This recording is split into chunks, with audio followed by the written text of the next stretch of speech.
નમસ્કાર દર્શક મિત્રો, એમડી ગુજરાતી ન્યૂઝ ચેનલમાં આપનું હાર્દિક સ્વાગત છે। હવે નિહાળીએ આજના મુખ્ય સમાચાર। મુખ્ય મથક પાલનપુર શહેરના ગુજરાત હાઈસ્કૂલ ખાતે રાષ્ટ્રીય ધ્વજવંદનની ઉજવણી કરવામાં આવી। જમિયતે ઉલમા બનાસકાંઠા દ્વારા સ્વતંત્રતા દિવસની ભવ્ય ઉજવણી કરી બાળકોને ઇનામોથી સન્માનિત કર્યા હતા। જમિયતે ઉલમા બનાસકાંઠા દ્વારા આઝાદી કા અમૃત મહોત્સવ ઉજવણી નિમિત્તે મજલિસે દવતુલ હક ટ્રસ્ટ સંચાલિત ગુજરાત હાઈસ્કૂલ ઉચ્ચતર માધ્યમિક શાળા અને મજલિસે દવતુલ હક પ્રાથમિક શાળા પાલનપુરમાં 75મા આઝાદી કા અમૃત મહોત્સવ સ્વાતંત્ર્ય દિન ઉજવાયો, જેમાં ગ્રીન હોટલ તથા એગ્રી બિઝનેસ સેન્ટર ગોડાના માલિક અતિકભાઈ ચૌધરીના વરદ હસ્તે ધ્વજ ફરકાવવામાં આવ્યો હતો। આઝાદી કા અમૃત મહોત્સવ ઉજવણીના ભાગરૂપે શાળાના બાળકોએ દેશભક્તિ ગીતો, વક્તવ્ય સ્પર્ધા, ચિત્ર સ્પર્ધા, શ્રુતિ લેખન સ્પર્ધા વગેરેમાં ભાગ લીધો તથા સ્કાઉટના બાળકોએ વિવિધ કર્તવ્યો કરી વાલીઓ અને શ્રોતાજનોને આકર્ષિત કર્યા। 10 જેટલી વિવિધ પ્રવૃત્તિઓમાં 110 જેટલા બાળકોએ ભાગ લીધો, જેમાં વિવિધ પ્રવૃત્તિઓમાં પ્રથમ, દ્વિતીય અને તૃતીય ક્રમે લગભગ 33 બાળકો વિજેતા થયા। તે બાળકોને જમિયતે ઉલમા બનાસકાંઠા દ્વારા મહેમાનોના વરદ હસ્તે ઇનામો આપી બાળકોને પ્રોત્સાહિત કર્યા હતા। આજના દિવસે સંસ્થાના પ્રમુખ શ્રી અને જમિયતે ઉલમા બનાસકાંઠાના પ્રમુખ મૌલાના અબ્દુલ્લા સાહેબે આજના દિવસે આઝાદી વખતે આપેલા બલિદાનો એવા વીર સપૂતોને પોતાના વક્તવ્યમાં યાદ કર્યા। આ કાર્યક્રમને સફળ બનાવવા માટે ગુજરાત હાઈસ્કૂલના આચાર્ય શ્રી ઇલિયાસભાઈ સિંધી અને મજલિસે દવતુલ હક પ્રાથમિક શાળાના આચાર્ય શ્રી અનવર ખાન પઠાણ તથા સોહિલભાઈ છુવારા સખત મહેનત કરી, જેમાં મહેમાન તરીકે Atikbhai Qureshi, general secretary Jamiate Ulama Banaskantha Maulana Abul Hasan, organiser Jamiat Ulama Hind Maulana Farooq Saheb, Maulana હિઝુર Rahman સાહેબ, મૌલાના ઇન્દ્રિસ સાહેબ, આરિફભાઈ સલાટે હાજરી આપી હતી। Bureau report, MD news Banaskantha.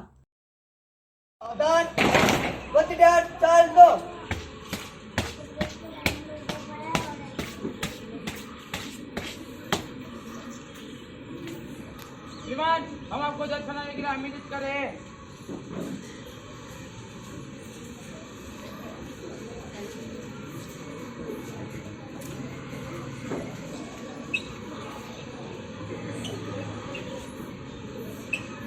Salute.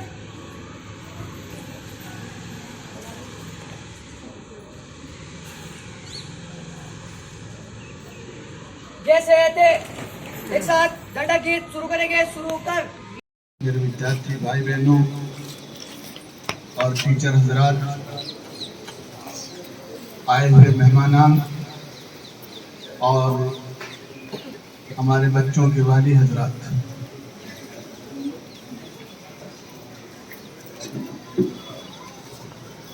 हमारे देश की आज़ादी को 75 साल पूरे हो रहे हैं और 75 साल पूरे होने पर आज़ादी का अमृत महोत्सव मनाया जा रहा है।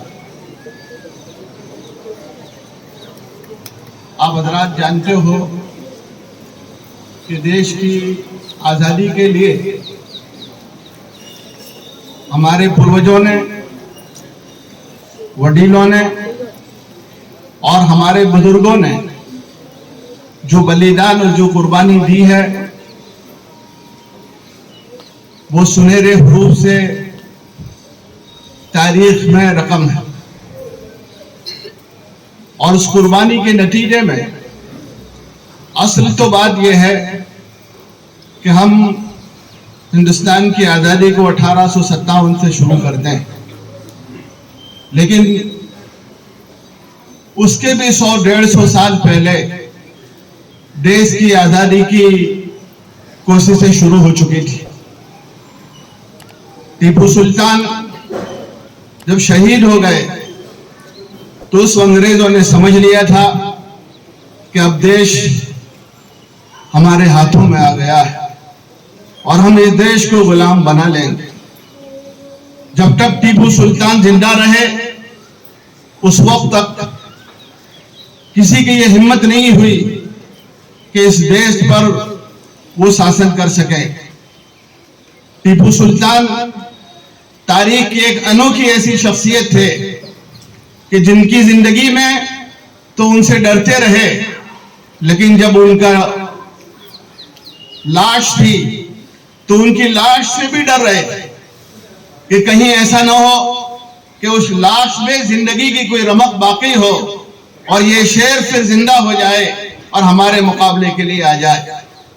लेकिन जब वो शहीद हो गए उसके बाद अंग्रेजों ने एके बाद दीगर इस मुल्क पर कब्जा करते रहे और कब्जा कर पूरे मुल्क को गुलाम बना लिया। मुल्क को गुलाम हो चुका था। अंग्रेजों ने अपनी जंजीरों में पूरे तौर पर जकड़ दिया था। देश के लोगों के सारे हुकूक आज आज़ादी को 75 साल पूरे हो रहे हैं और हम आज़ादी का अमृत महोत्सव मना रहे हैं। यह हमारे लिए बड़ी खुशी की बात है कि आज़ादी को 75 साल हम पूरा कर रहे हैं। हमें आज़ादी से पहले जब 1857 के संग्राम के बाद देश पूरा के पूरा गुलाम बन चुका था, उस वक्त हम लोगों ने और ख़ास तौर पर जमीयत उलमाए हिंद ने अपने बुज़ुर्गों की आगेवानी में और गांधी जी की क़यादत में, गांधी जी की लीडरशिप में इस मुल्क के तमाम तबके के लोगों को जमा किया और जमा करने के बाद हमने आज़ादी की जंग शुरू की। आज़ादी की जंग की तारीख़ तो बहुत सैकड़ों सालों पर फैली हुई है, लेकिन 1857 के संग्राम के बाद जब अंग्रेज़ ये समझ चुके कि पूरा मुल्क अब गुलाम हो चुका है, तो उसके बाद जमीयत उलमा ने गांधी जी की क़यादत में तमाम तबक़ात को जमा कर कर फिर अंग्रेज़ों के सामने एक जंग शुरू की, असहकार आंदोलन भी शुरू किया। लेकिन हम आगे आपस में मुत्तहिद होकर, मुत्तफ़िक़ होकर, एक होकर हम इस जंग को आगे बढ़ाते रहे और बढ़ाते बढ़ाते हमारी एकता ने, असल ताकत जो थी वो हमारी एकता की ताकत थी, हमारा आपस का इत्तेहाद था, हमारा आपस का एक दिलों के साथ जमा हो जाना कि हम देश को आज़ाद करेंगे, अंग्रेज़ों से चुंगल से निकालेंगे और अंग्रेज़ों को देश निकाला देंगे। ये हमारी भावना, ये हमारा जो जज्बा जो था वो और तमाम भारतीय वासियों में, हिंदू, मुस्लिम, सिख, ईसाइयों में सब में ये जज्बा कूट कूट कर भरा हुआ था। उस जज्बे के साथ हम अंग्रेज़ों से लड़ते रहे, यहाँ तक एक वक्त ऐसा आया कि अंग्रेज़ों को देश छोड़ना पड़ा और 1947 में अंग्रेज़ों ने देश छोड़ा और हमको आज़ादी मिली। आज ये आज़ादी को 75 साल पूरे हो रहे हैं और 75 साल पूरे होने के बाद अब आज़ादी का जश्न मना रहे हैं। हमारी आपस का इत्तेहाद, एकता ने अंग्रेज़ों को, जिनका सूरज गुरूब नहीं होता था, उनको देश निकाला दिया। मेरा आज 75वें साल पूरे होने पर मुल्क के तमाम बाशिंदों को, लोगों को ये पैगाम है, जिस एकता के साथ हमने अंग्रेज़ों को निकाला था, आज भी अगर हम एक रहेंगे तो हम भारत देश को बहुत ऊंचाइयों तक ले जा सकेंगे और उस ऊंचाइयों तक ले जाने में हमारे लिए कोई रुकावट नहीं बनेगी। इसलिए मैं सबको दावत देता हूँ, एक रहें, नेक रहें, मुल्क के इत्तेहाद को पारा पारा करने से बचाएं। ये मेरा आज का पैगाम है।